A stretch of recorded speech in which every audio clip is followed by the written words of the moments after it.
So should I use ice or should I use heat? It depends really on when you have your injury and how fresh the injury is. So within 24 to 48 hours of an injury, let's say you reached down to pick something up and your back went out. I hope your next call is to Defend Chiropractic, but I also then want you to go right to the freezer and grab an ice pack. You want to ice down about at 15 minutes.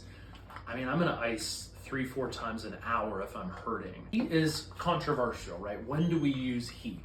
Well, you can use heat really any time except 24 to 48 hours after an injury. But if you've got regular pain, neck pain, back pain, I'm going ice. It's gonna make a huge difference in your nervous system. It's gonna help you feel a lot better and reduce those chronic pain symptoms.